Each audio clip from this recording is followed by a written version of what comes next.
show that this is one of my favorite reggae songs coming from the legendary Buju Banton, and it says it's not an easy road. Well, this is where we find ourselves. This is where any person who has a certain attachment of sorts to the Black Stars find themselves. Sammy, good to have you here in the studio. Good to see you. No, it's a pleasure to be here. Yeah. Look. Let me say I like the pink, you know. Oh, thank you, man. It's very appropriate as well for October. Yeah, so a few things we're pursuing, you know, we're adding our voices to everything, every positive thing that's been done to ensure that we end Galamsey or put it under maximum control. And also, you know, Breast Cancer Awareness Month, which is the month of October. We've been doing a series of programs. We started this morning at 6 as well. And so, you know, it's just about pushing, you know, to send a certain message across. I observed our friends from the Catholic Church and what they did yesterday. Very, very commendable, isn't it? The prayer walk, yeah. I mean, it is. Pressure is coming from different angles, and I always say that wherever you are as an individual actually starts with you. I mean, you come from somewhere. There are people in Accra who come from communities where illegal mining is either taking place or there are plans perhaps to start that, and I think everybody can make a difference. I know there's a lot happening in Accra, but I believe it's time to extend this to the actual areas and connect with the people there and start trying to make an impression on people. I mean, obviously there are short-term benefits. People are hungry and they want to do whatever there is to eat, even if it means destroying their environment. But the thing about intergenerational equity, and when we say that it is our ability to meet our needs without compromising the ability of a future generation to meet theirs, that means we have to stop in our tracks. Unfortunately, it's not just a matter of whether the future generation can be able to inherit a safe environment. It's even the danger we are exposed to at the moment. And some people are just not conscious of that. And so wherever anybody is, and in whichever way we are connected to people in these communities, and also connected with people who are beneficiaries of this illegal business, this dastardly act, we have to find a way to make our efforts count. It's good to hit the street, but it would even be better if we could have some practical impact on this. And this includes ordinary people in political power, and people of influence. You know, yesterday I was having a chat with, it was actually 2 days ago, and, you know, I was having a chat with the vice president of the Achimota Golf Club, and he was drawing my attention to something very interesting. That, you see, we're talking about, unfortunately, seeing traces of these metals in our foodstuffs now. Yeah. But what about the fruits? You know, so he went to a supermarket, you know, he said that he got, you know, tangerines which were foreign, got some grapes which were foreign, and then he bought watermelons. And then it struck him, okay, so what could possibly be in these watermelons? It's sad. It's true. Like, the reason we need to quickly get a mind shift is that, you know, Galamsey is just the latest iteration of the disregard that we have for the environment. I'll give you an example that I'm particularly passionate about. Now, when you go upriver on the Densu, beyond Weja where the dam is, you realize that between the Domiabra area going towards Ashalaja and the rest, because there's rapid development taking place, a lot of residential properties are springing up along the shores of the Densu. Now, for all these places that are being built very close, where do their sewer systems connect to? Where do their gutters connect to? Good question. We are downstream, enjoying the Densu for now on the west side of Accra, but nobody is giving this a thought. The assemblies are not giving this a thought. But anytime I go towards those areas, I said this is looming danger. Apart from the fact that the Densu, which is a river flowing all the way from the Nsawam area, will get polluted, and this will come downstream and come towards the people who drink it in Accra. This could possibly lead to silting, and eventually this will dry up. And when it dries up, the people on the west side of Accra, what would they drink? And it starts like this. We think it's not our problem, and it takes various forms and shapes, even around, you know, Accra, various environmental issues that we don't pay attention to. It's just that elsewhere it's been driven by gold, and it's a big issue.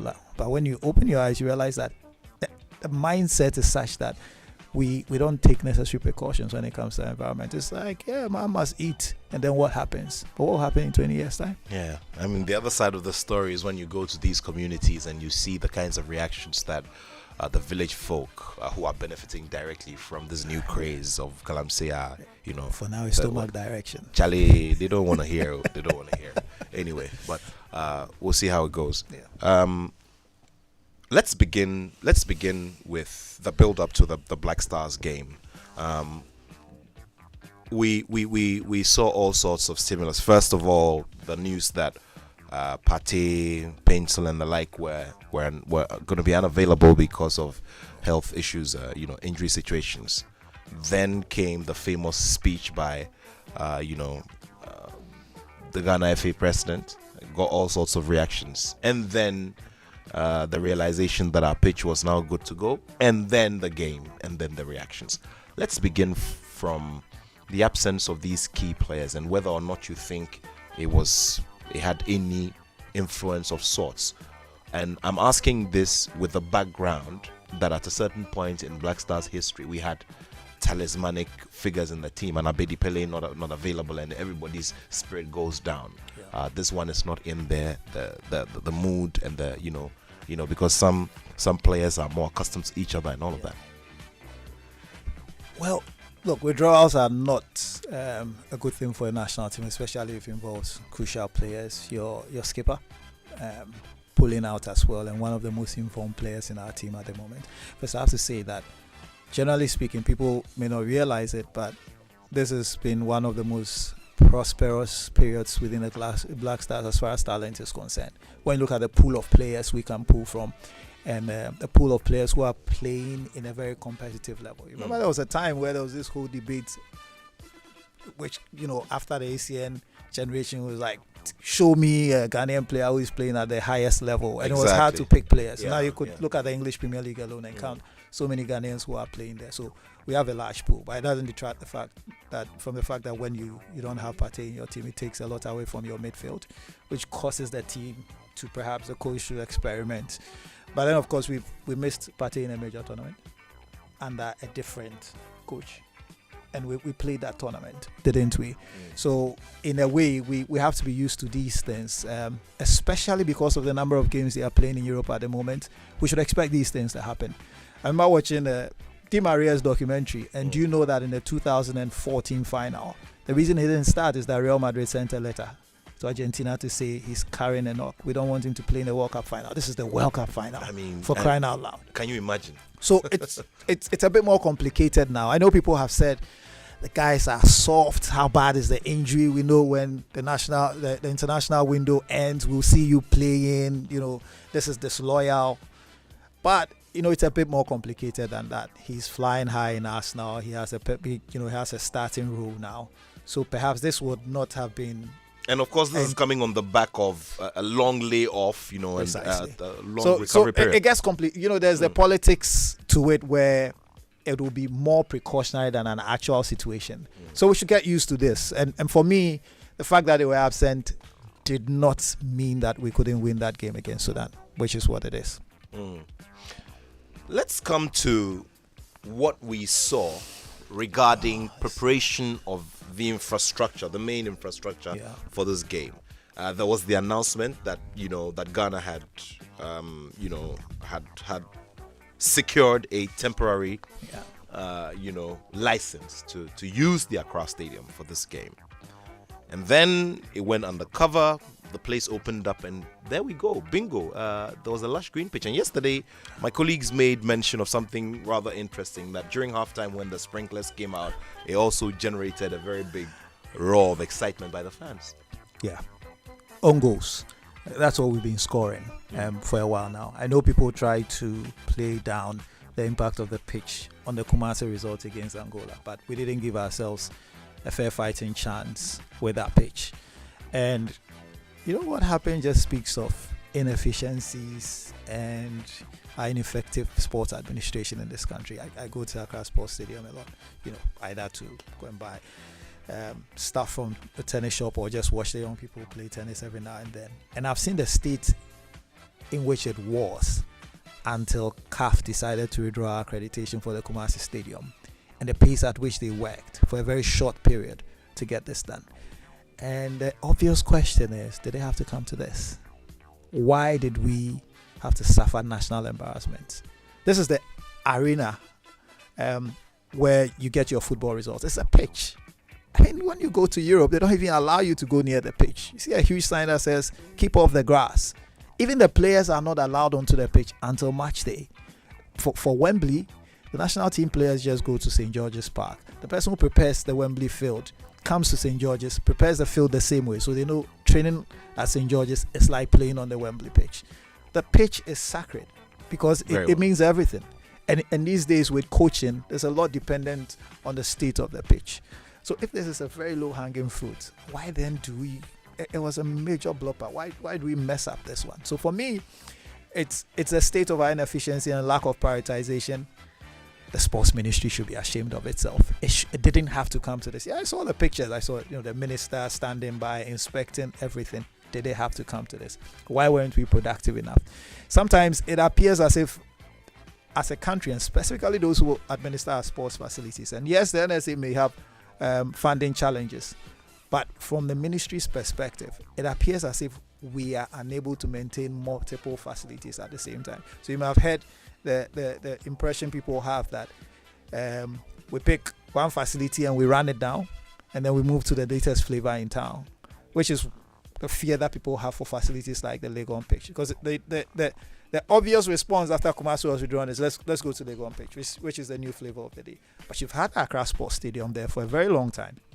It also shows again the disrespect we have as far as local football is concerned. Let me explain. This is the same Accra Sports Stadium pitch in a terrible shape that has hosted Division 1 playoff, that has hosted league matches and all of that. Category A. It means they are playing on substandard pitches and nobody cared. But then when it affected the Black Stars, suddenly everybody was rallied, monies were spent, and we upgraded it onto this pitch. Can we just be consistent for one? Are we serious about football?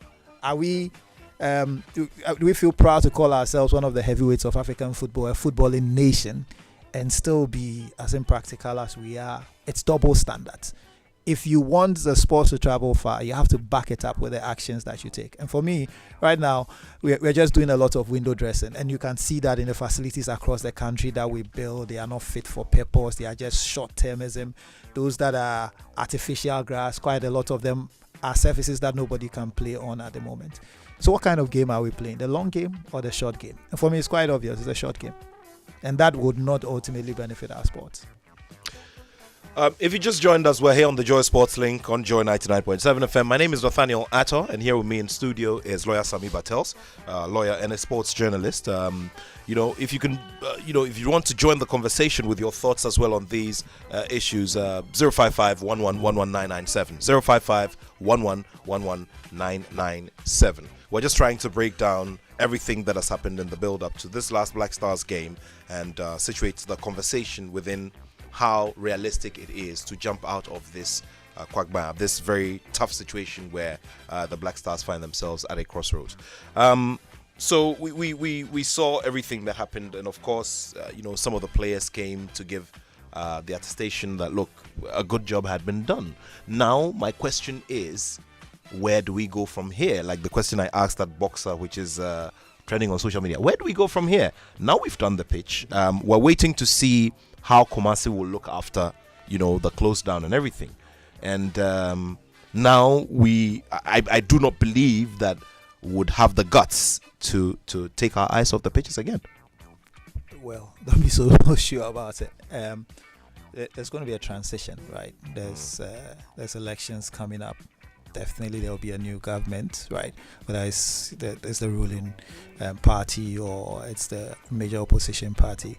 Within the transition period, and I say this because everything seems to be driven by the ministry and not the agency that is primarily tasked to be able to maintain these facilities.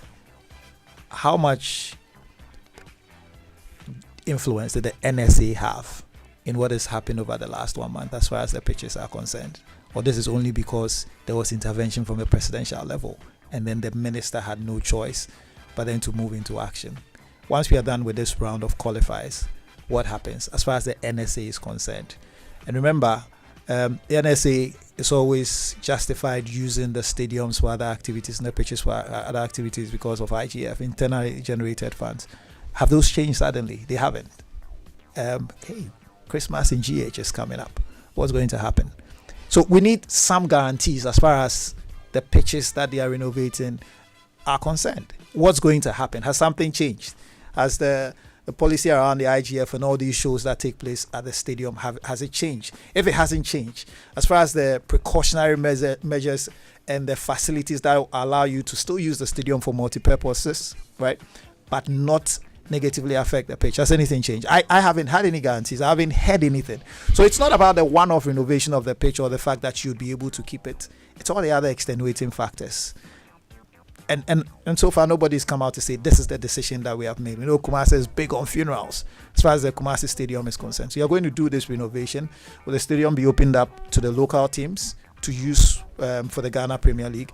We know now, because of the paucity of standardized facilities, you have multiple teams playing on the same surface.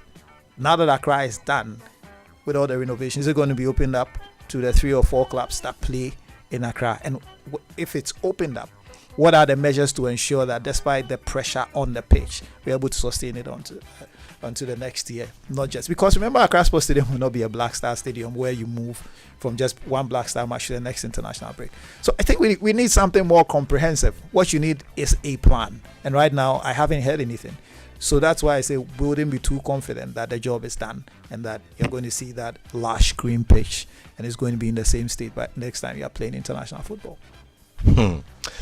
Well, this is just sad. And while we're having this conversation, we also want to keep a tab or keep a close eye on the Legon Stadium, like you said, because that's like the new place, like you've said, the new place to go to. Thing.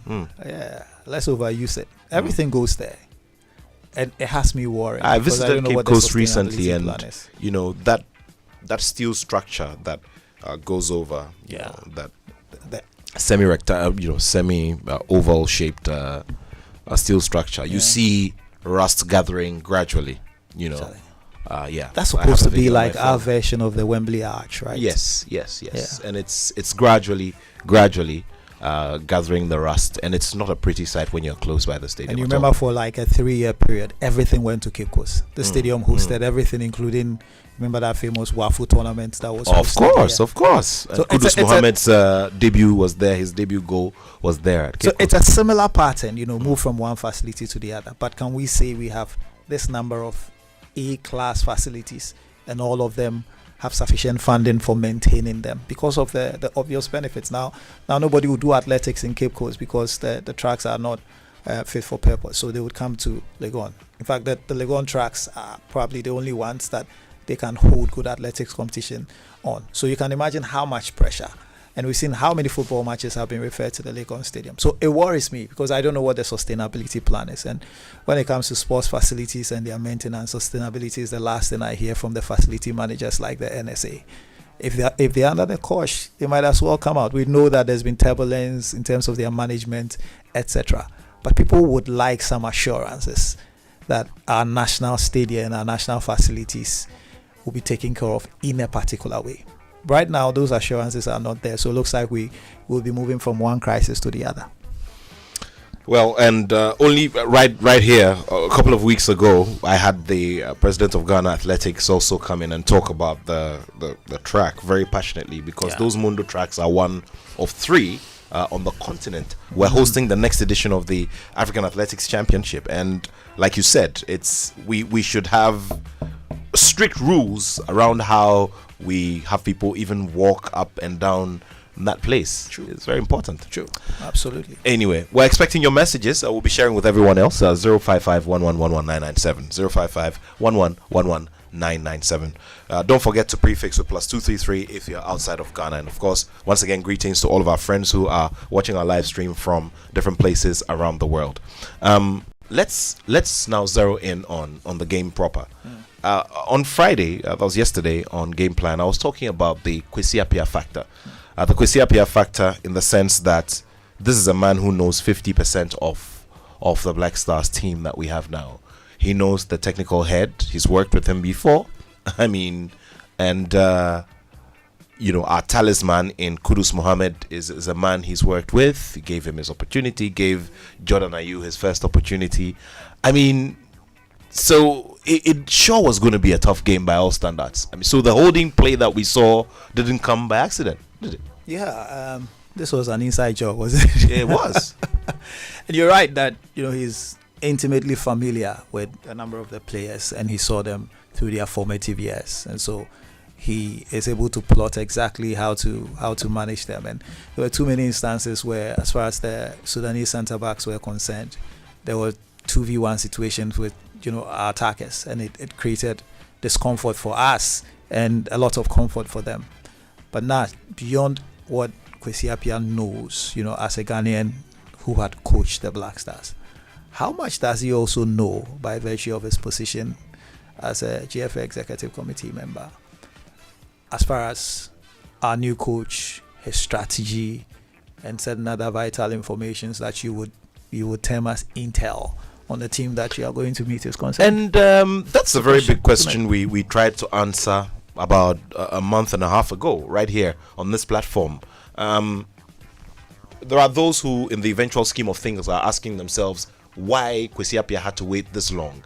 And now it's actually a temporary measure. He says that he's temporarily withdrawn from his position as an executive committee member. Is it being strategic because national team jobs are on a hire and fire basis, and that could be he could be gone anytime? What I don't get. I don't know what you make of it. The shocking part is the extent to which we, or the people who manage Ghana football, were not alarmed by this. And for me, you have to go back 2 or 3 steps, and I would ask a few questions. I've been asking for a while whether the GFA will ever share details of the technical reports that coaches submit after tournament, especially based on the failures we've had in the last few Nations Cup tournaments. We don't know what the technical reports say, what the recommendations are as far as improvements are concerned.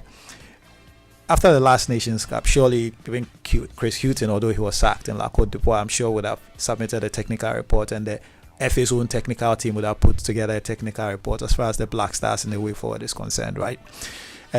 We appointed a new coach. I'm sure the report of the assessors and following the appointment, the coach's own blueprint as far as how he wants the Black Stars to play is concerned, all these things may have gone up to the executive committee. So again, I'm asking, before the draw, there would have been enough information that is inside information that only Ghanaians managing Ghanaian football ought to know, as far as even how the coach thinks is concerned, how intel about players and all of that. And I have no doubt whatsoever that some of these things would have gone up towards the executive committee. So I think it's just one in a series of own goals that we've been scoring. And when the conflict of interest issue came in, potential and actual, I was shocked at the extent to which people didn't see that there was an obvious conflict, and it had to take the football governing body to come in to say you need to step aside for that. But that's not to say that's the reason why the Black Stars couldn't play beat Sudan. But these are things that we ought to think about and ask how we could have allowed these things to happen. Because in the end, what you did was to strengthen your opponent even before the match started, psychologically and even tactically before the game started. Well, interesting stuff there. Now, so we played that game. I love the spirit, and I'll be very honest. I love the spirit that was shown, the grit and all of that in the latter stage of the game. I wished we could have had that from the beginning, and we probably would have been lucky. But then there are those who are arguing that we are not likely to see a similar performance in Libya when we go for the return leg. Well, there's all to play for in the return leg. The Sudanese played a certain type of game. They set up, right, had a very good defensive shape and managed to maintain it throughout. As the home team and a team that is perhaps in pole position at the moment to get the second ticket from the group, they would want to beat Ghana. And so the setup will be completely different. The tactical approach will be completely different. That's why I believe there's all to play for. The players know what is at stake. Of course, most Ghanaians are of the view, and I agree with that the team has not been as all-conquering as they expect. But not. I've been saying this for a very long time, that the Black Stars is good business. Ghanaians have very huge expectations. But for all the expectations we have, this is a team in transition. We just came off a disastrous African Nations Cup. I'm glad you've mentioned the element. Disastrous Nations Cup. I'm glad you've mentioned the element of transition. With the way things are going, what kind of timeline are you giving yourself from where you sit that we have a good team, a team that can deliver results on the average? Hard to say. But let me just say, when I say transition here, it doesn't necessarily mean that we expect that there will be only bad results. Now, remember, there's been two completely different, diametrically opposite results. World Cup qualifiers, where, Attoh comes in, they get a couple of results, although the CAR results was a very close shave. And then you have this.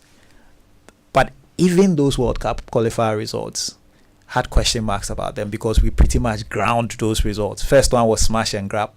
The next one in Kumasi was like an almost situation where CAR could have gone away with a draw or even won that game. And then there's this. But you watch the team, you watch certain players, where they are playing, how they are playing together, and you can tell that is a team that is still, one, trying to retain some confidence after what had happened in the Nations Cup especially, and everything else that followed, and the vitriol that people poured on them. And two, this is a coach who is trying to figure out the best way to deploy his team and his best team. We've seen that with the experimentation in the absence of Partey, for instance. The choice of who we play in the centre forward role. In fact, even in the game that we played against Mali, for large portions, like 2/3 of the game, we had the issue of Kudus not, he was supposed to have played on the left-hand side, being all over the place, what his best position is, and how to keep him tactically disciplined. So it's a team in transition. That's why I say that arrogance we have as a people, where we expect to roll over everyone, and that is what precipitated some of the things that the GFA president said. When I heard him speak, I said, this summarizes the sort of arrogance and the way we put down not just our players, but we put down our opponents and say it's just Niger, forgetting that this is Ghana and this is where you are now. Every game will be competitive and you'd have to prove yourself. And we've been in these cycles before. This is not the worst of it. Now, you remember what happened 20 years ago, and that's what we are hoping doesn't happen. After that big generation, the 2000 coming into 2002 generation was concerned. Do you remember that generation with CK Akono and everybody? Yeah. Accused of the same thing that people are accusing this team of, that they lacked spirit, they lacked commitment, they didn't care about the team, they were all about the little things and not the big things. And then we got rid of that generation and then said we're going to build. So between 2002 coming to 2004, there was a rebuilding. Remember, I started at Mali, right? And we're still trying to figure it out when we brought Bukadziza. Yeah, that's true. Pre-2004, almost a similar circumstance now. And let me just say that we have a terrible history with second comings. And that's one of the things that Attoh is battling against. You saw Ziza with the second coming. Bukadziza was a legend when we were growing up. Everybody kept reminiscing about what he did in the 90s. Yeah. He came back when he was leaving in 2004. Nobody wanted a part of him after we lost to Rwanda. Remember, Jimmy Gatete with that 49th minute goal that cost us a place at Tunisia 2004, which is what the scenario we are staring at right now. The last time we've qualified 9 times, we've hosted once. That was the last time we didn't qualify. And again, it was the management of a transition period where people didn't realize that within that qualifying period, we were not the favorite. And we needed to just eke out the results that got us to the tournament. And everybody felt that by rights, Ghana should swat everybody aside. It was then lowly Rwanda, who are just coming to, back into African football, who got us out of that. So that's a case of second coming. We saw Milo's second coming. And where that ended us. before then, we saw Kwesi Appiah's own second coming. And yeah, over the last few days, Kwesi Appiah seems like the best thing since sliced bread. Everybody's talking about how great a tactician. But these things are products of where you are at a point in time. And in 2019, nobody wanted Kwesi Appiah after we had gone to Egypt. And I think we set him up to fail with the minister setting targets that we're going to win, etc. And his inability to exert his influence on the team. That was his second coming. And then there was the Milo second coming. And now there's Attoh's second coming and what he's facing now. But essentially, you have a team in transition. I think we have to lose some of the arrogance. Every game will have to be competed for. And whether it's an ugly 1-0 or an ugly 2-1, that is how we have to go about it. And that's the situation we are finding ourselves in as a starting point. I have no doubt the players know what is at stake. They looked very frustrated in the Sudan game. We created a number of chances, just couldn't convert the chances. I think, there was just a lot of pressure. We were rushing a lot of things. On a good day, Semenyo, Bournemouth, we've seen the goals he scores. But then we saw the rush with which he was trying to finish chances in that game against Sudan. So, what? Can Ghana still qualify? Certainly we can. And I was looking at the statistics on the number of points we tend to qualify with. Yeah. Since 2006, which is the last time we started an unbroken streak of qualifiers. And when you look through, typically we would qualify with an average of 3 wins and either 2 draws and a loss, or 3 draws, which on each of these occasions since that time we've always topped our group. But what happened with Angola yesterday, it's quite obvious what we are looking at, that our realistic target should be getting the second ticket in the group, which means that you can still get 3 wins. You just have to win 2 away matches and win one home game, which is where we are right now. So, look, it's a straight shootout. This is what I said. We've gone back to doing the calculation. And that will mean Kwesi Appiah himself taking back those words about wanting Ghana and Sudan to qualify, because now it's not going to happen. Looking very good for Angola. Yeah. And now we have one more ticket there to be taken. I'm not sure. That's what it is. I mean, it can't be Sudan and Ghana. And I think it starts with the Sudan game. Sudan will not play the same way. That should give us a sense of optimism, but not arrogance that we are walking and we are going to win against Sudan, which is sometimes what you get when you speak to the fans. I think the players need to be told, obviously, what is at stake. But we need to start softening our mentality as far as African football, the landscape is concerned, and where Ghana is, and manage our expectations, which is realistic. Because when you look at our stats from the last 3 Nations Cup, we should not go into game expecting that this is Niger, so we should beat them 2-0, or we should be able to drop them by 3-0. I think that's arrogance. And the earlier we lose that arrogance, the better it will be, not just for the football administrators, but the football fans and even the journalists. Well, that conversation, or that, well, you could describe it as an outburst by the FA president, is one that has also generated a lot in terms of reactions. We'll be coming to all of that in a bit. We'll also take a listen to the fans again. We've brought you these sound bites already, but there are some aspects of some of the things that were said after the game by some of the fans which I believe become instructive because of where we find ourselves and because of recent history, and we'll go into all of that. Let me do some messages now. These are all messages that have come from our various platforms. Some came in after the game, it came in during some of our conversations and all of that. This one says, good afternoon, Nath. Until our leaders work to put the local league in good shape, the Black Stars will go nowhere in terms of tournament. That is my candid opinion. It's Isaac Adakwa Yadom sending this from Latte Equiapim. All right, thank you very much, Isaac Adakwa Yadom. Hello, Joy Sports. It was a very boring game, and it almost nails the chances of Ghana into this difficult AFCON group. How low we are. Attoh for some school in Germany. His tactics are mundane and stifles attacking and dynamism in most games. Either Abu Francis or Majid can do magic and ball progression because we need these points. Today, there'll be no excuses on the pitch, either from the players or the technical team. We can all talk about our dominance. We cannot. Once we cannot put the balls away, it's not good enough. I shudder to say that we may not qualify for the AFCON for the first time in 20 years. This is from Citizen Sika Togo from University of Ghana. Hello, Joy Sports. It was a... Okay, I've read this one already. So please keep them coming. It's 024 055 1111997. 055 1111997. Good afternoon to you, Honorable Kwejoba and convener of the Sports Life platform, also listening to us right now. Honorable Kwejoba, good afternoon. Let's take opening thoughts from Coach Osman Seidu, who's joining us virtually. Coach, good afternoon. Thank you very much for making the time this afternoon on the show. Good afternoon. Nat. Nice to have you again. I've been following the conversation. It's been rich conversation, and I'm so excited that we are talking about the exact point that can benefit the Ghana football. Thank you so much for the good job and your guests as well. All right. So we've been looking at a range of issues. We'll be getting to the conversation around the that outburst by the Ghana FA president. Obviously, he was very emotional.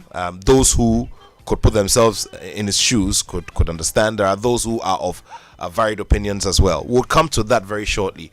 But now we need to also look at the dynamics of the situation. Angola are living on cloud 9 at the moment. They've picked up 9 points. Ghana still in third place. And now we're going up into what is supposed to be a safe zone for the Sudanese national team, who held the Black Stars up pretty well. How do we manage all of this, Coach? Thank you very much once again, Matt. I want to believe that it's possible we can qualify if we're able to win the match against Sudan on Monday. It's going to be a difficult one, but it's not impossible, depending on our approach to the match and then also our preparation towards the match. Having said all this, I also think that we have gotten ourselves in this situation because of what we're supposed to do, and we are not doing it and doing it well. I totally understand the FA president's position.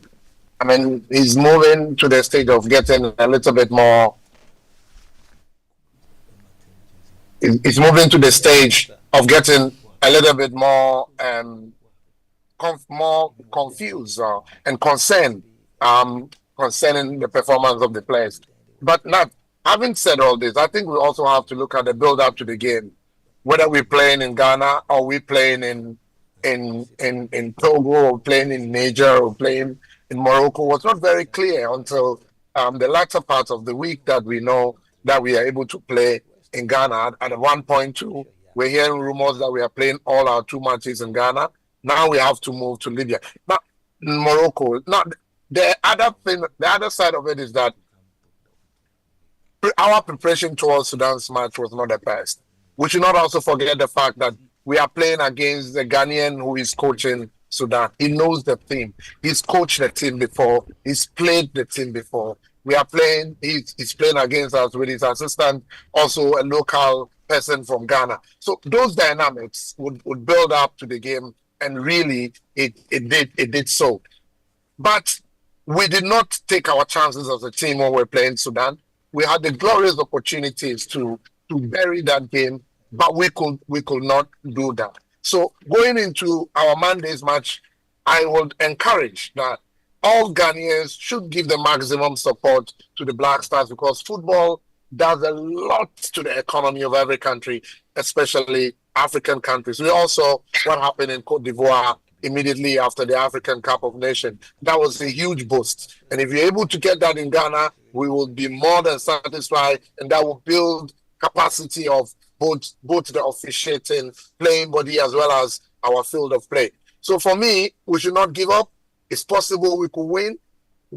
Sudan did not play better than us. And as we go back to play with them on Monday, they will definitely open, because they also would like to win that match. We are having 2 points. Sudan is having 4. If we are able to beat Sudan, then we get our 5 points. Angola has already gotten their 6 points. They've won all their 3 matches. That is splendid, fabulous for a team like Angola. So our next difficult match would then be our match against Niger. That is another match that we have to make sure that we win. And once we win that match, it's possible we could qualify. I strongly believe that there is a possibility, high possibility of us qualifying, but we need to fix our house. We need to fix everything, both the playing body, the officiating, and the administrative part of the Black Stars management. We have to make sure that we are all speaking the same language. And so therefore, we need to work extremely hard. Otherwise, it will be near impossible for us to qualify. Nathaniel. Yeah. Coach, interesting points you've raised there, and Niger staring us in the face later on. But we also need to really look at at Mali. I'll be coming around the table to ask what you feel we should do that could create that X factor for the Black Stars to win that game possibly in Libya. But let's quickly take a listen to some fans who got our microphones after the game. Let's also do these messages. Let me just quickly do these two messages, and after that we'll take a listen to the fans. This one says, good afternoon, Nat. I don't think Sudan can beat us in Libya. We have played them here, and it was just hard luck. Most media men and women were of the opinion that Sudan was going to beat us. But what did we see? The same poor performance from Kwesi Appiah. And now it's not about Black Stars' performance, but trivialities. We are not there yet, but we will get there. We will qualify. This is from Kobe in Teshim.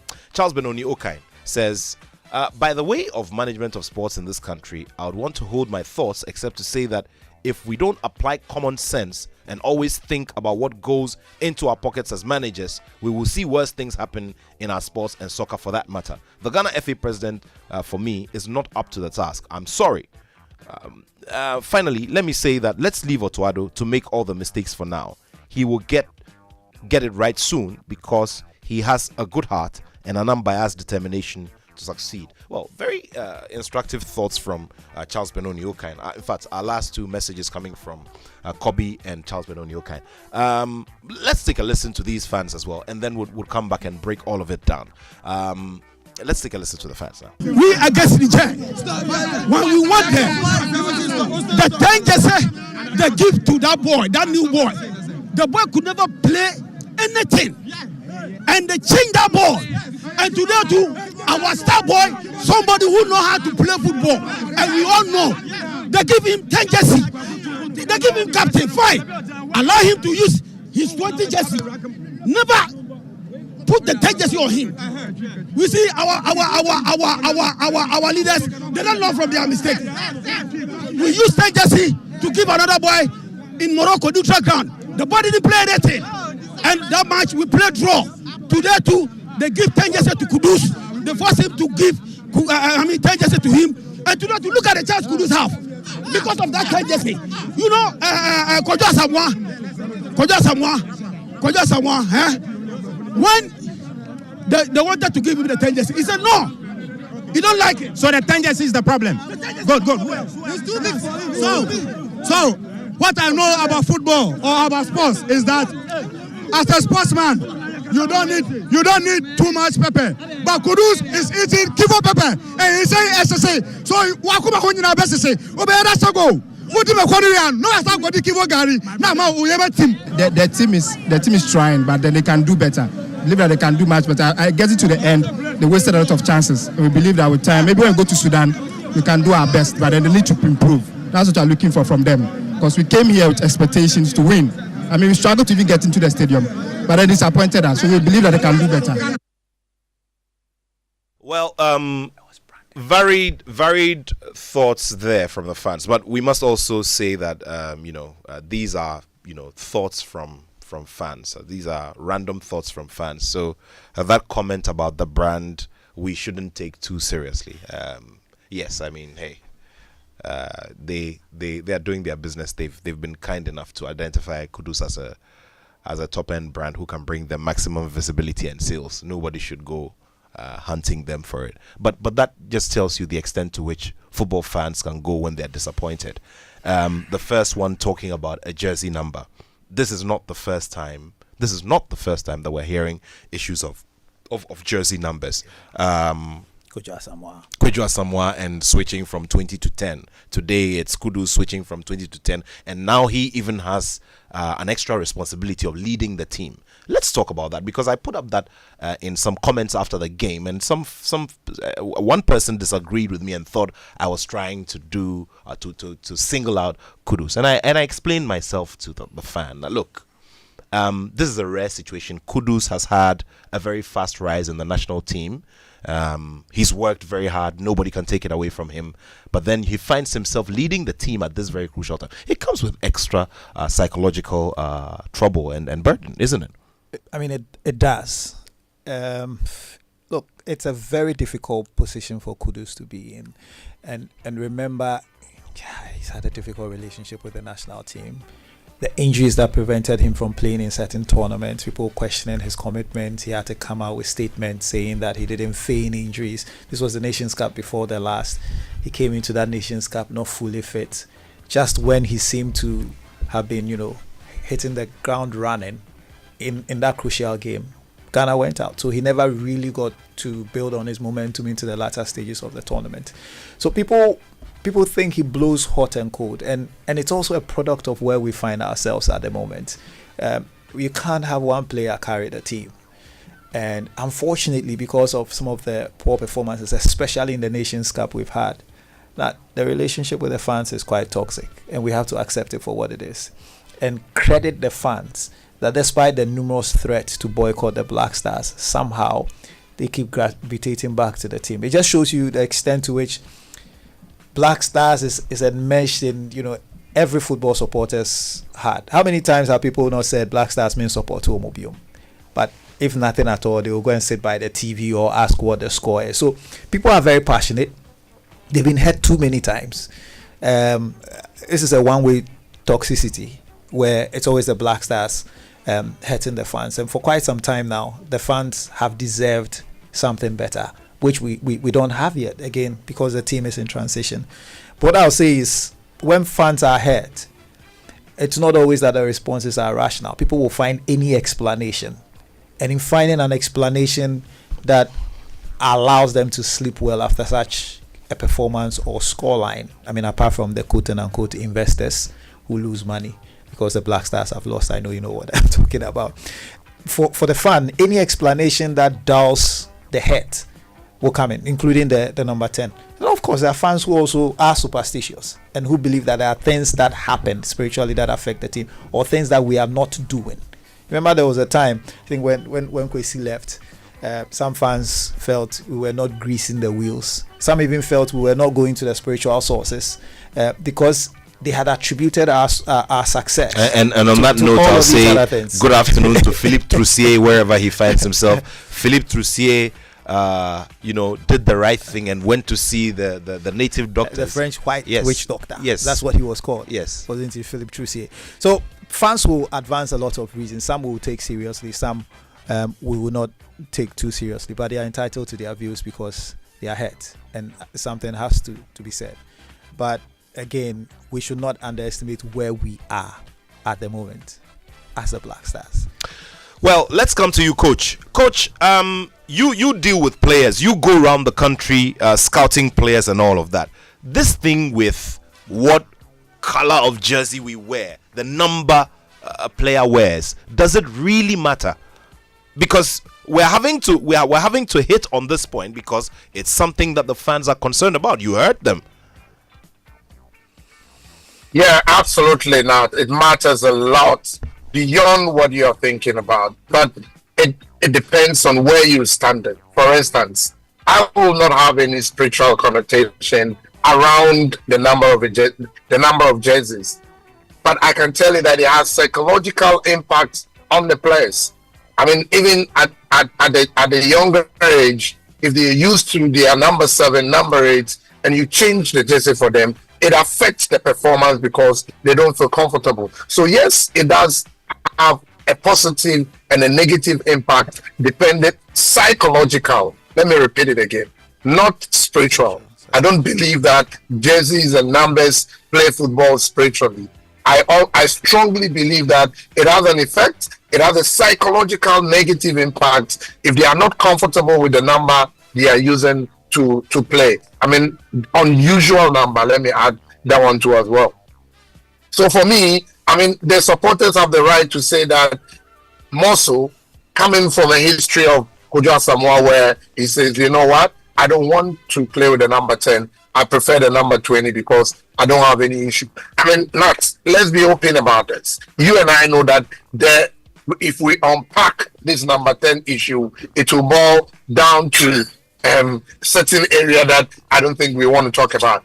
Look, he's a man of himself. I strongly believe that if he's not comfortable with the number 10, they say he will know where. He's a professional player, for crying out loud. For the Kivo Gary issue, let me just say something to laugh over it. I strongly would like to commend them. I saw them supporting the Black Stars, and to me, it's a good thing that we want more corporate and partnership with the Black Stars. I think it will help them. So for me, I see a lot of positivity in their support for both Kudus and the Black Star in general. You know, it's funny, they focus on the Gary. Nobody's talking about the fufu with the hot soup that he was eating. But just a quick point, which is that it would be interesting what the next step will be as far as this jersey issue is concerned. Kudus want to prove a point by wearing the jersey again, because in the last two matches it was actually Brandon Asante who was given the number 10 shirt, both against and he was on the bench for both games. Against Angola, he had the number 10 shirt. Against Niger, he had the number 10 shirt. So I'm just wondering what happened. Did he ask for it? Was it given to him because he was going to captain the team? Well, unfortunately, we don't have the privilege of that information. I'm sure that this is something we would come back to if we do. But you know, there's another aspect of this number 10 thing that we're not looking at, which is history and presence and quality. The number 10 jersey, of all jersey numbers on the pitch, for some reason and because of history, the history of the game, what we've seen at the FIFA World Cup, the stories around players who have worn the number 10 jersey, one way or the other, has rippled and is having this psychological picture for everybody, every football fan. And here in Ghana, it's same.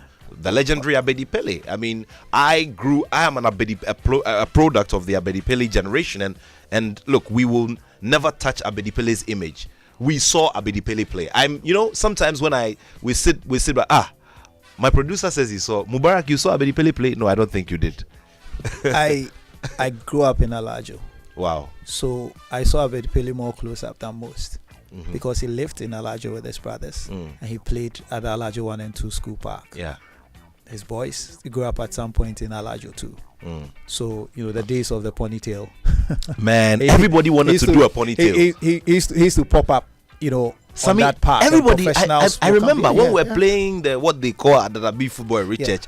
Everybody wanted to do a ponytail. So because Abedi Pele was such a demigod character on the pitch. And you're absolutely right. But because beyond Abedi Pele, globally speaking, some of the best players, greatest players, Diego Armando Maradona, donned the number Pele, Roberto Baggio, they donned the number 10 shirt. And so when we were growing up playing gutter football, you go and scribble number 10 behind the self-made jersey that you have, or the shirts that you converted. So there's all that about it. And I agree with Coach that there's psychological pressure that comes with it, and then also there's also controversy to the extent that the captain has not formally retired from football, so to speak. So there's always that question of, are you wearing somebody else's jersey and all of that. Not that I think that would have prevented Kudus from playing a very good game. I think he didn't have a good game, and I don't think it's because of the number 10 shirt. But be that as it may, players are also very suspicious, are very superstitious. That's why I'm curious to know what his reaction after this will be. Would he abandon, or would he just prove a point? And if he has a good game against Sudan and Ghana wins against Sudan, suddenly where will the hypothesis about the impact of the number 10 jersey goes? Which brings me to just another quick point on this captaincy issue. And I know it's not a substantive point, but Nash, so let me just say that I think we need to settle the captaincy matter once and for all. And let me explain why. Dede deserves better. And when I say deserves better, I mean if the plan is that as far as this transition and the building of the next phase of the team is concerned, we are done with him. I think it should be said as it is, and let's give him an honorable retirement, because it's down to a coach. And for as long as the coach is in charge, if he doesn't feel you are part of his plan, elsewhere I've heard them say it. Somebody like Van Gaal will say it to your face and say that you are not part of my plans unless something changes. And the other reason I say is that we don't seem to be learning from history. We have bungled this transition for so long. See what happened to John after Appiah left. That's when we introduced this general captaincy matter and whoever the specific captain is. Yeah. And I'm informed of a day where John was supposed to have gone to the John Mensah, you mean? Yeah, to the GFA to say Sana Moya Moji captaincy in Efri Mason, and how we managed that process to Asamoah Gyan, and how we managed Asamoah Gyan to the day. And I think we should be forthright and we should be very frank with ourselves, because this issue is also linked to the number 10 issue, where anybody who wears the number 10, for as long as Dede is not officially out of the team yet, and still that looming presence who could come back in the team, the feeling is that you are carrying a borrowed jersey for someone until the person comes back. And when he comes back, he will demand that jersey. So there I go. Assuming Kudus grows into the shed, he has a performance. And for those who are superstitious, and for those who probably think that this is also psychologically associated with his performances, and he owns the number 10 shirt, and now he thinks this is my good luck charm and I'm keeping it, what are the chances then that it will be taken away from him? That's why a lot of these uncertainties need to be settled. It's just another one of the own goals that I say we don't have to score and put ourselves in a very difficult position. Already the players have too much pressure, and we as a country are in such a bad place in our football that we just need to focus on the bare essentials and not major in the minors, which is what is happening around the team, and it doesn't help for team morale and performance. Well. Matt, Matt, can I ask a question, Matt? Please go ahead. I wanted to find out. So when the day returns, what happens to number 10? Just to echo what my colleague just said. What happens to the number? So why do you create a problem when there is no problem? Why do you do that? Okay. But you see, all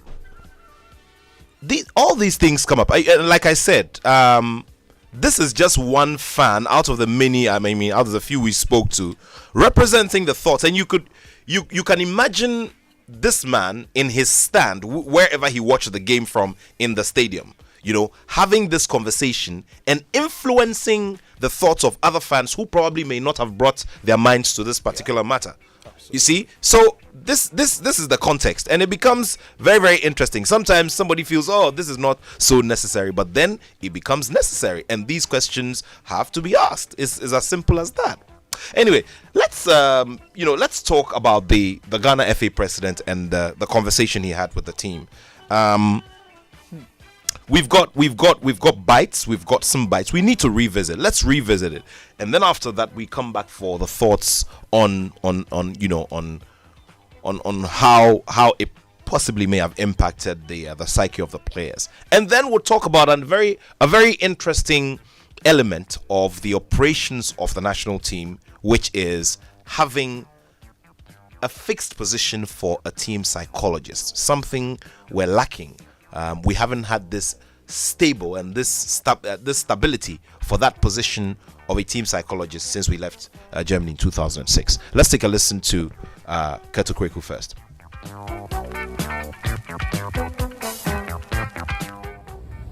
Has called upon us to be here.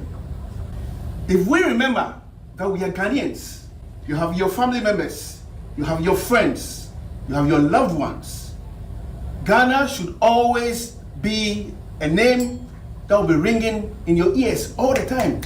For which reason, when you're given the opportunity to represent Ghana, you should be eager and desirous of going back home to represent your country. Under no circumstance must you lose your love for your country. Come on, guys. We should be dreaming, thinking about when is the next time I have to appear in the Ghana color? When is the next opportunity for me to go back home and to represent and to make the millions of people who have been suffering happy? Look, we have the power to change the whole atmosphere in our country during every international break. Don't we think about it? Must we be selfish? The answer is no. We must not be selfish. We must see ourselves belonging to a privileged group who God has given us the chance to impact, to make people happy. I have said to the football gathering, I can't want to be remembered for being honest to football. When I have finished serving my term, or when I'm dead and gone, people should remember the name Kurt and say that he was honest to football. And this is what I demand of each one of you. To be honest to Ghana. Being honest is thinking about Ghana, reporting promptly, and giving of your best. That is being honest to Ghana. Let me roll the time back. A few weeks ago, we played against Niger. How did you guys feel when you went back home to your bases? Having drawn against Niger, how did you feel? Were we happy? Were you happy? Niger! Come on, guys. You drew 1-1 against Niger. That was the scoreline. No joke. 1-1 against Niger. 4-5 of the players who played in that squad, cannot play in my club. That's the truth. But Ghana played 1-1 against Niger. What did we see? We saw a Black Stars team without energy, without passion, without the desire to play. It is not possible like this. The minimum I expect, the minimum Ghana expects, is a team of boys or men who will show passion and desire to play for our country. Not when you are dribbled and you be seen walking on the pitch and the ball is heading towards your nets. That is impossible. I told the coach, it's either you guys decide to play for Ghana, to play for the 30 million plus people, or decide you will not play. Then you'll never be selected. I prefer being the man, being the leader, going out to the public space to say that, look, this is a group of dedicated players who want to play for Ghana. They are not ready, but we'll stay with them until they are ready. I'm prepared to make that statement. But once you depart your various places and you come here and you put on a shirt, naturally, that should give you the pride to fight, to show passion, to show aggression, to show desire to win for your country. What we saw of you in Niger was a complete no. When we draw games and I see players laughing, smiling, guys, it's not acceptable. It's not. It is not. 30 million people are suffering. Let's put it here. You draw games, you lose in Baba Yara after 24 years. It is not acceptable. It's no joke. U.S. citizen? All right, so Kato Kreku there. You see, normally he would be very composed and, cool, calm, collected, but this time he lost his cool. If you're not prepared to play, you have to pack out. A simple message. Now, I've had some varied reactions. I saw my brother, my colleague, Michael OTJ put a statement out on his handle. He said some truths had to be said to the national team players, and finally Kurt said it. And then on the other end, you see some people send messages and say, look, this is not how to do pep talking. He bruised the egos of the players and is going to cause a psychological, drainer. It will drain them psychologically. Okay, so was this necessary? There are also those who feel he didn't say anything out of place, but then it shouldn't have been published or put out there in the public domain because it embarrassed the players. I would want to hear what coach thinks first before. Coach mentioned. I mean, he reacted to that. He said that look, the FA president was spot on, and he agreed with it. Okay, first, and I agree with what Michael put out on his handle, which is that what he said is perhaps something that's been on many tongues, the tongues of many Ghanaians who are not in a position to lay it bare to the players. And we saw journalists or people who say they practice journalism attempt to confront players violently after the exit, right, from the Nations Cup in La Côte d'Ivoire. It just shows you how much passions are flared up and how much is at stake as far as how people approach this is concerned. So looking at the content generally, yeah, I agree. Something had to be said, right? But when you break it down a bit more, the first question I asked myself is, who was the audience? Was this all about getting the players motivated, or there was a wider audience? Check the body language of the FA president. This was a family meeting. It did not have to be deliberately. Yes, there are leaks when people leak talks. Let there be a leak. But the intention right from the off must not be to have the session, say this, and yes, there are things that are accidental outburst, right? This one looked quite curated to me. To what purpose and to what effect? Because it looks to me that the audience was not the players, but the audience was Ghanaians, for it to appear quite clearly that the FA president is taking on the team and letting them know that Ghanaians are not happy with them. But that could have been done behind closed doors. This was a family meeting. So many things are said at I'm sure you've had family meetings with your team here in-house, where people say things to each other. But it is just to ensure that at the end of the day, we are clear what my expectations are of you and what your expectations are of me. Because whatever I say to you, I put the mirror on myself. The man in the mirror, it starts with you. So when you say, be frank to Ghanaians and be honest to Ghanaians, you are speaking about it because you are being frank and honest to Ghanaians as far as your role in all of that is concerned. So for me, the audience he chose to address was wrong. This didn't have to be the Ghanaian public. This is the same sword that Lai Kingston was made to fall on, right? So there's an element of hypocrisy as far as the filming of this video. Remember, it's an officially sanctioned video that was released. It was not important.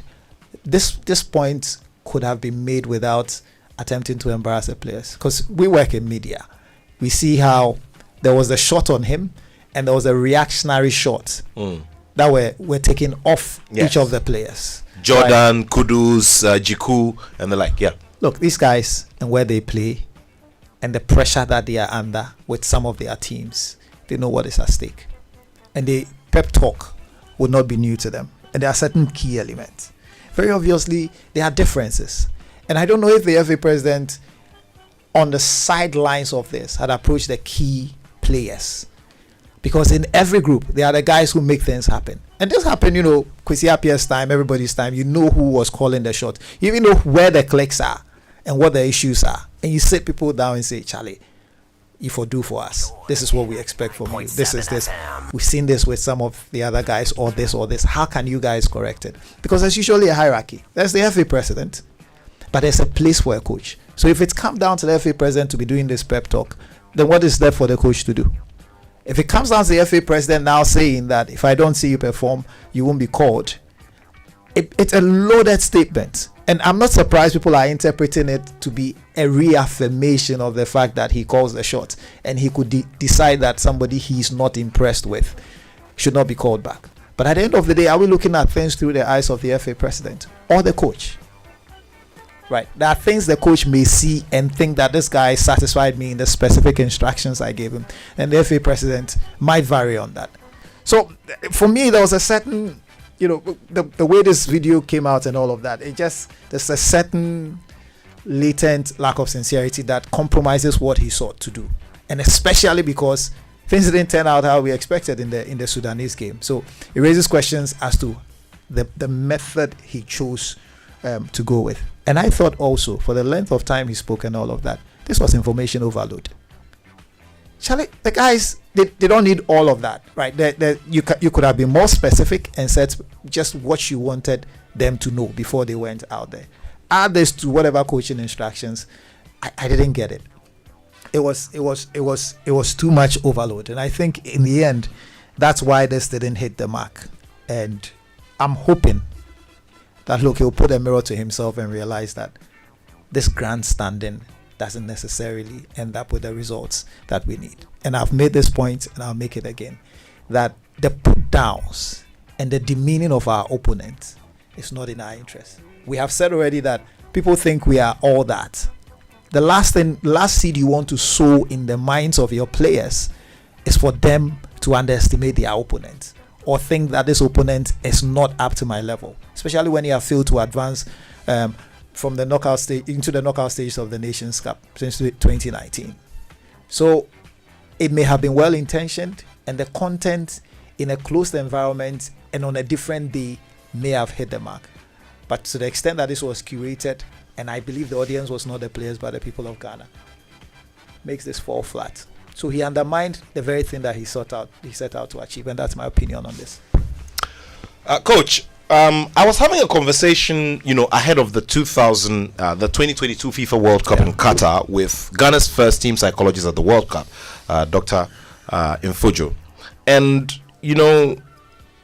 during that series, we called it the Joy Sports, World Cup Diaries, okay?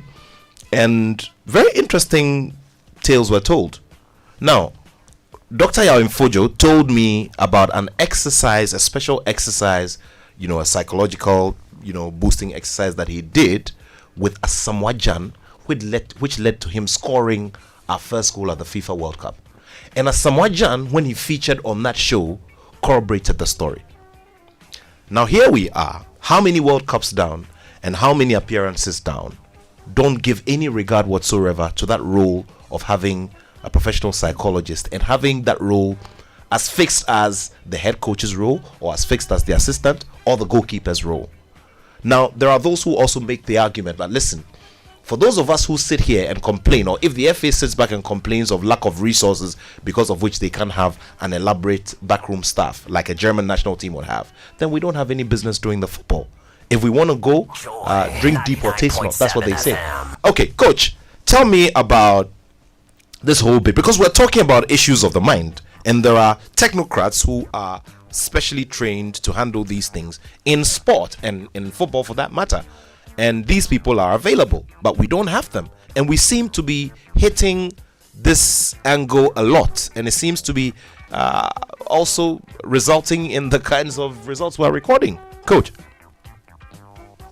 thank you very much. I also can remember that Professor Minta was one of the psychologists for the national team that we've ever had. It plays a major role. So this is their work. This is the work of the psychologist. What they do is they create the picture to the player before the player sees the actual picture. So their work is very, very important to a team. But Nathaniel, if we listen to what the FA president said, you would realize that in every motivational speech, you appeal to two elements. You either appeal to emotions or you appeal to logic. For me, the FA president was trying to appeal a mixture of both logic and emotions, which is ticked. The next level then is, it is not acceptable. It is not acceptable. Yes. Oh, yes. We all know it is not acceptable, including the players. So my point here will be, how then do we get to a situation where it is more acceptable? Every single stakeholder has a role to play. The FA president has a role to play. The players have a role to play. Nathaniel, all of us on this show have a role to play. Even the spiritual men in Ghana have a role to play. Let everybody play his role excellently, and Black Star will come back to normalcy. Thank you very much. Coach Osman Seidu there. You can also make your voice heard. Remember, it's 055-11-11997, 055-11-11997, or simply +233-55-11-11997. There are a couple of messages I'd like to share with you before we activate the phone line so you can join us and articulate your thoughts. So, Now, Mr. Johan Amarin says, I'm surprised the way people are talking generally, including Mr. Okreku, when we know that we are at a rebuilding stage. We're talking, including Mr. Okreku, as if we have a team already in place. I've heard on your show that it takes a new national team coach about 4 years to build a new team. So my question is, what are we looking for? Mr. Okreku's speech sounds more like posturing. Okay, thank you very much, Mr. Johan Amarin, for that message there. A few more. George Pensakwe says, it's not an easy road, but come December 2025, when Ghana's football elite nations gather in Morocco, Ghana shall be there. No Ghana, no AFCON. Simple. Okay, George Spencer says this one. Spencer. Spencer is waxing more prophetic than, yeah. But sometimes you need to, blend all of that, isn't it? Yeah, you need to blend the rest. Because you need to sound bullish. Yeah. Because we have to be Morocco. Yeah. You should ask my producer. He wants to get married there, so we're going back to Morocco. Morocco and America. No. Forget America for now. We will, Mubarak will have to get married in Morocco. So I'll invite you when we're, you take a leave from MTN and yeah. Acceptable. Yeah. Good afternoon to Mr. Stephen Blewett. Good afternoon to Cyril Ganson. Everybody else there. Let's do this one. What did I say? Cyril Ganson. Cyril is Noel's brother, right? Yeah, it's Noel. Noel Kojo Ganson. I know.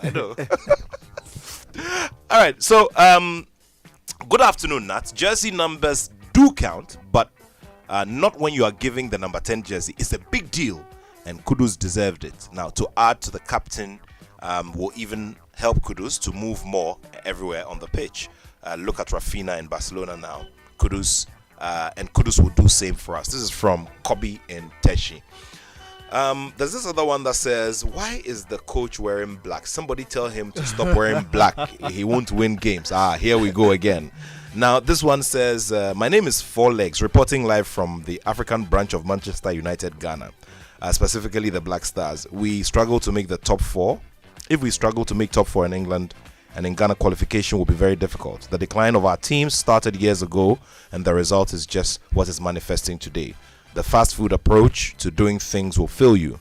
Nyamebeye, inshallah, vibes won't win you matches. Medasi. Okay, thank you very much. Good afternoon, Football Crews. My suggestion goes to the FA president. If we stop doing politics with football, the Black Stars can move forward. Better still, we need to reset Ghana's Black Stars. Abuchi Philip from Keta sent that one. Another one from Kobe in Teshi says, good afternoon, Nat. The outburst from the FA president was good, and it did help, because on the pitch, they killed themselves more than before. So it did help. Put yourself in the shoes of the president and you will understand. He is the one the media is bashing all the time, and sometimes you need this in the dressing room. Kobe from Teshi sent that message. Yeah, there was an interesting situation during the 1999 Under-20 Championships in Nigeria. You remember Hamza Mohamed captained that team. We're playing against Spain in the quarterfinal stage. Halftime, I think it was the late E.T. Mensah who descended to the dressing room to have a pep talk with the players. And Dosena shut the door and refused to allow him to come in because he said, this is my territory. I know what the boys need at this moment and I'll deal with them. And that became a source of strife between them. And many believe that was the reason Dosena, although he started World Cup qualifiers with a 5-0 win, did not continue on as coach of Ghana. So coaches take different positions as far as this. And you know what Coach Osman was saying, which is that if you're going to demand so much of someone, it is important to also project what you have done. And it's extremely important. And that it feeds into that whole public narrative that it's just about the players not doing their job. But when we look at the totality of it, there are many other factors beyond just what happens within the 90 minutes that has affected where we are right now. Of course, they are the ones within the 90 minutes who with one strike can make a difference. And so much is expected of them. But we just have to be careful how you are curating them psychologically and prepping them. Because then you could have overkill where now they're under so much pressure, they end up not delivering. And for me, so you've done that.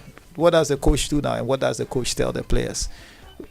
pep talk is already done by FA president. If it didn't find the target, because I think it didn't find the target, then what happens next? Well, interesting thoughts there. Let's activate the phone line so you could join us. 0302-216-541, 0302-216-541, and 055-11-11997. Once again, 0302-216-541 and 055-11-11997. This is the Joy Sports Link here on Joy 99.7 FM. My name is Nathaniel Attoh. I'm backed by the rest of the Joy Sports team. And here at me in studio is lawyer Sammy Bartels. He's a lawyer and a sports journalist as well. Let's take a message and continue with your phone calls, more messages, and the strategy for that game next week, because that will be the flipping of a new chapter, hopefully. Do or die.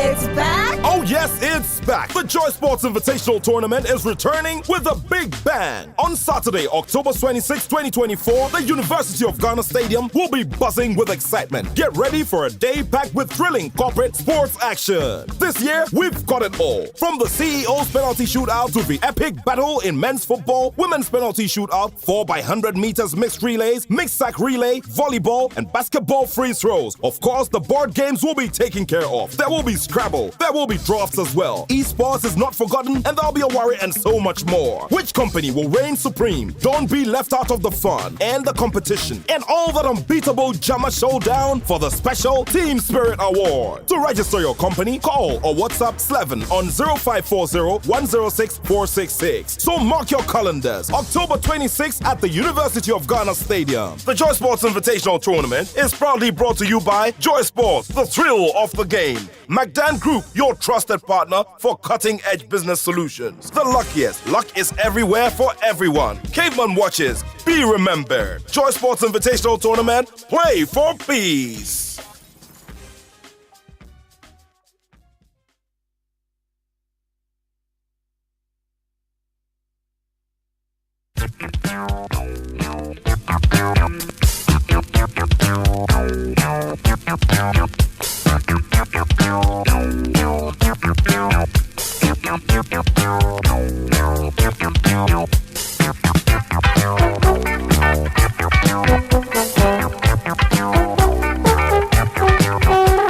We controlled everything, and the only thing which was missing was the goals. And surely we have to work on this. We have some few days to analyze it, how we can score better.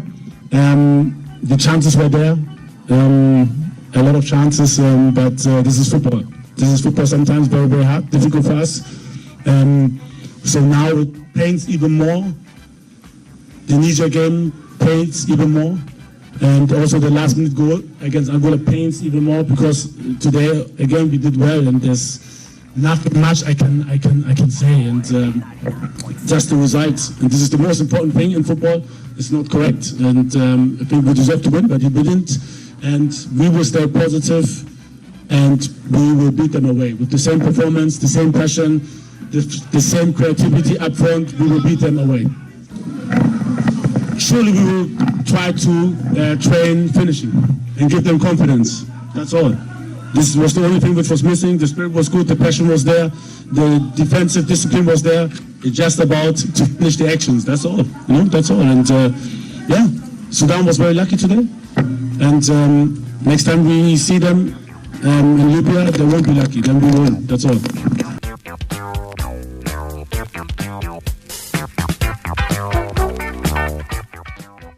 Okay. Sudan were lucky, and hopefully on Tuesday they won't be that lucky from a Ghanaian perspective. Well, it's true in part, and I really agree with him in part. But the team makes its own luck. They had a goalkeeper who was unsung on the day and did a lot, to block us. I think defensively they were solid. So they put in place the measures that allows you or gives you the right to end luck. And so if we rush some of our chances, it's because they did their part and we helped them in part. It doesn't automatically mean that this sets us up to be able to convert our chances when we go there. We must want to convert our chances, and we must work towards it. I'm happy he says, despite the standard of the players, that they are going to work on finishing and work on specific situations, because the margins are very fine. It's not just about scoring, it's about seeing through the match. And we saw that with Niger, where Ghana could have won by a goal to nil, but even after Niger equalized, Ghana could have stolen that match by scoring at various points in the game. And those are the margins we are playing with in the African Cup of Nations qualifiers. Just very fine margins like that, but it could have massive multiplying effect on your final points tally. And it hasn't come any more crucial than what's going to happen on Tuesday. Shootout for us. It's like a knockout game in a tournament. And everybody now focuses on how we should approach this game. Now, we are looking for goals. Sudan would definitely be looking for a win as well, but then if they get a draw, it still helps their cause. So do we go in with an attacking mentality from the very word go? As we all do know that in the first minute or two of a game, there's a certain level of lack of organization between both teams trying to settle down and all of that. And those who take advantage of it always win. In boxing parlance, you mean we would be asking whether we should be a pressure fighter or a counter puncher? Very well. I think we should always start with trying to avoid conceding. I was telling you when we went for the break that there's just tiny chance that there will be a bit of hubris in the Sudanese game. They have us right where they want us. They came to Accra, they shut us out, prevented us from scoring, and pretty much neutralized us. And so whilst a draw is desirable, I'm very sure in this game there would be a win. And if they are not able to curb that, which is why we have to hold first, and yes, we should be sharp with our chances, but your key first objective is that you don't want to concede, and you want to take the very chances that come. Let's get to the phone lines now. Let's speak to our callers now. Hello, good afternoon. Hello, good afternoon, Nat. Yes, thank you for joining us on the Joy Sports Link. Thank you, sir. My name is Attoh. Very well. Please go ahead. Nat, first of all, the situation the Black Stars finds itself in.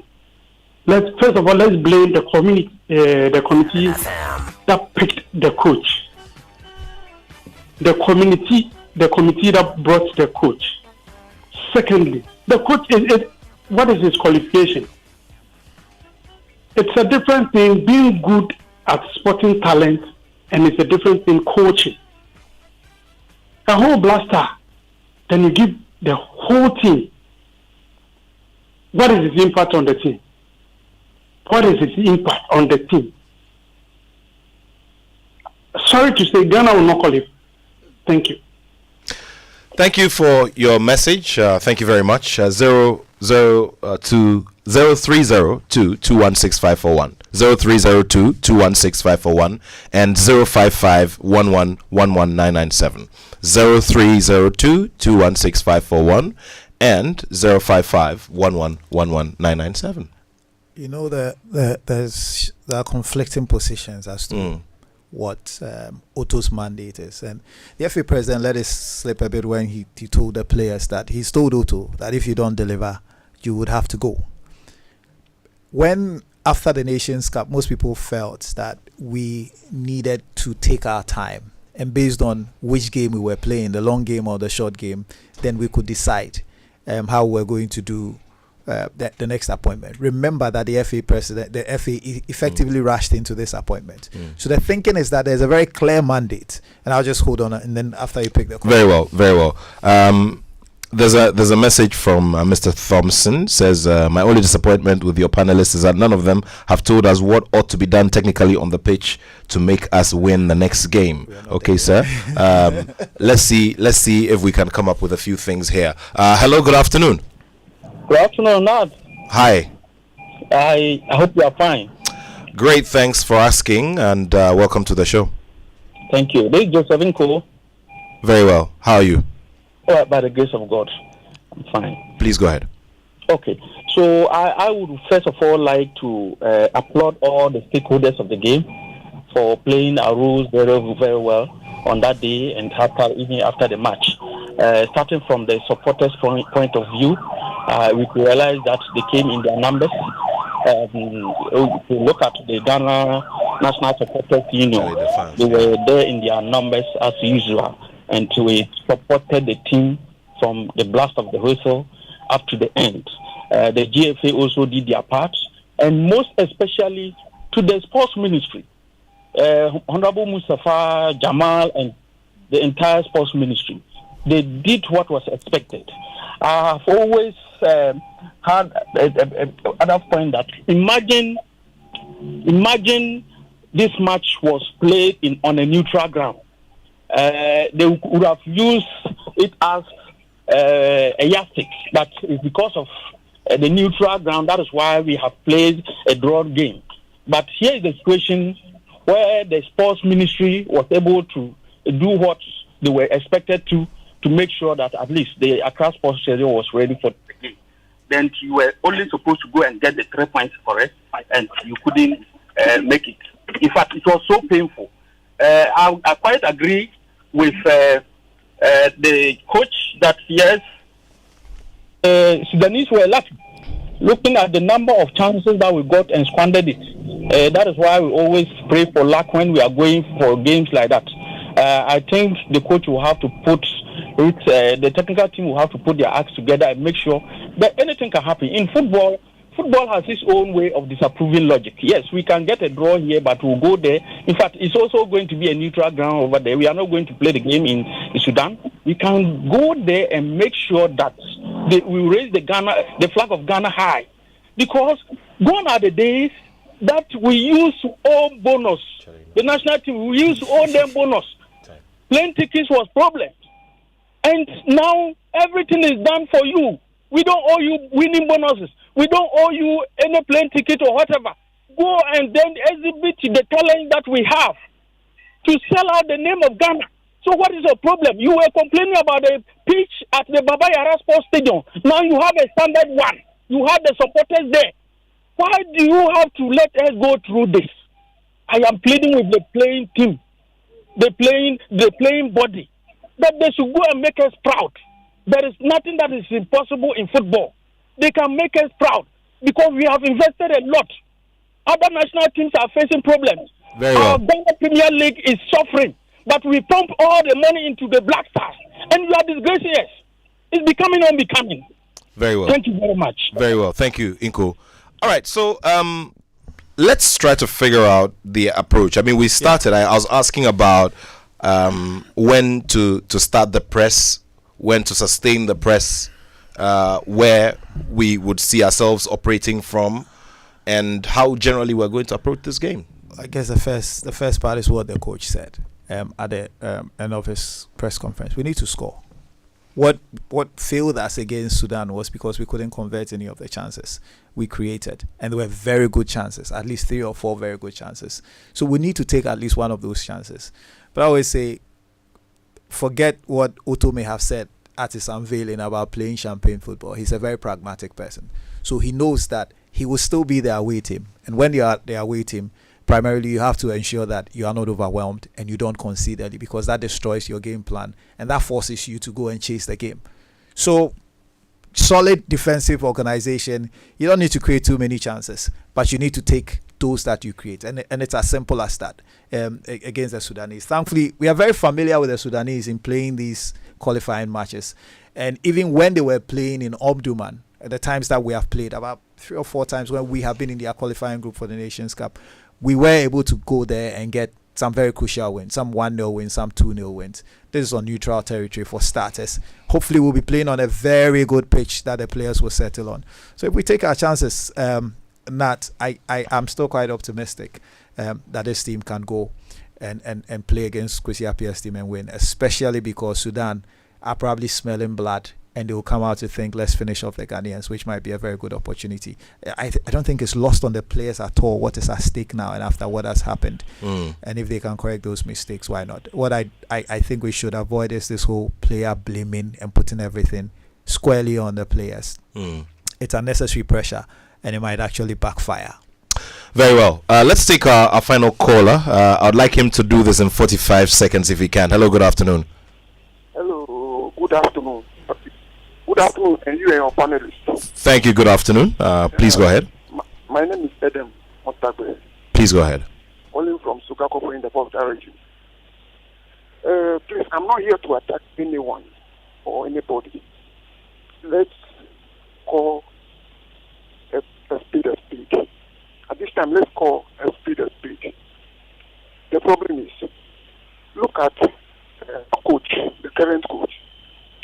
He's a man who is now learning to become a coach. And the appointing authorities have given him our precious Black Stars as a learning tool. Please, we beg you. We need a good trainer. The players are not doing anything bad. They are good. They need a good manager.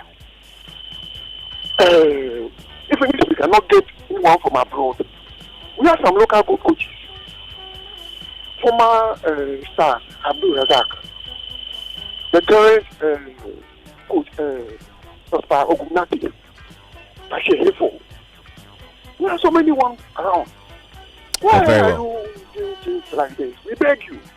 Before this appointment, we have heard from your studio that the appointing authorities must be removed and be replaced before we realize what are we seeing now. Please, we beg you. Thank you. Thank you very much. So, look, on the coach, sums it all up. We chose to go fast as opposed to transitioning and really deciding where we want to go. Attoh is the one we have now. He needs all the support he can get rather than being undermined. And I say, if you are playing the long game, as optimistic as I am, and I think we'll qualify. Maybe not in first place for the first time in 9 attempts, but we'll qualify. But even if we didn't, and we didn't qualify, this team so badly needs a reset. And I want everybody again to realize we are in a transition period, just like pre-1992, just like 2004, which then led to our big break in 2006 World Cup coming. We are in transition, and certain decisive steps will have to be taken. The fast food that GFA is looking for may not be what it needs. What we need is a balanced diet. Very well. Lawyer Sami Battels, my studio guest for this afternoon's Joy Sports Link on Joy 99.7 FM. Coach Osman Saidu also joined us from a distance. Unfortunately, we couldn't bring you the thoughts of ex-Ghana international Derek Boateng. I will do that at another time. Pastor Daryl Kwal is there with the Joy headline news at 2. Thank you all very much for listening. My name is Nathaniel Attoh, and I have